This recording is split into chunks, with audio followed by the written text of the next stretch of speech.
Je crois que la question de la structuration du dialogue social ici en Guadeloupe est très importante.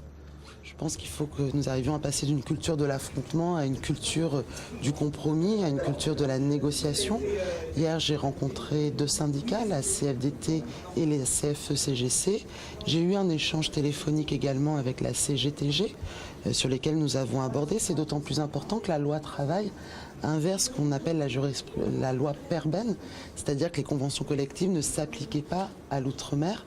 Et aujourd'hui, les conventions collectives s'appliqueront par principe à l'outre-mer. Et donc, il devrait y avoir des concertations préalables entre les organisations syndicales et les organisations patronales, justement, pour pouvoir les adapter localement. C'est quelque chose d'extrêmement important parce que les salariés guadeloupéens ne sont pas couverts par l'ensemble des conventions collectives, à peu près 40% de couverture conventionnelle, alors même qu'en France, sur tout le territoire national, nous sommes à 95% de couverture. Donc nous voyons bien qu'il y a aujourd'hui une inégalité, une disparité de ce point de vue-là. Donc il faut impérativement que le dialogue social puisse justement exister partout. Il y a des négociations qui sont actuellement en cours sur les revendications des syndicats s'agissant de Pôle emploi. Mais je crois qu'il est aussi important, et c'est mon rôle, je respecte beaucoup la liberté syndicale. Je respecte beaucoup aussi les combats syndicaux. Mais je condamnerai toujours les violences syndicales. Et c'est le sens de ma présence ici, aujourd'hui. Au-delà le gouvernement s'est félicité de l'inversion de la courbe du chômage, mais au-delà du coût politique pour la campagne, est-ce que ce sera durable ?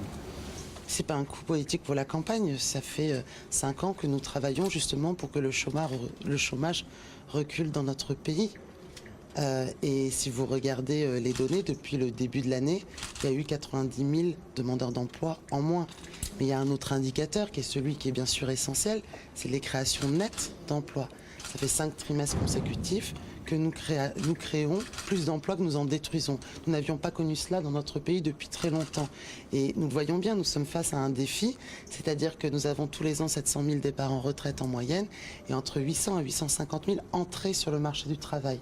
Donc il faut véritablement que notre économie crée au minimum entre 100 000 et 150 000 emplois pour faire reculer le chômage. C'est ça tout l'enjeu. Et c'est pour cela que les mesures qui ont été mises en œuvre, pacte de responsabilité, CICE, l'aide embauche PME, mais aussi le plan 500 000 formations pour accélérer le retour à l'emploi et la garantie jeune, notamment pour l'insertion des jeunes, dont 80 000 jeunes bénéficient aujourd'hui sur le plan national, nous permettront justement d'accélérer justement ce retour à l'emploi.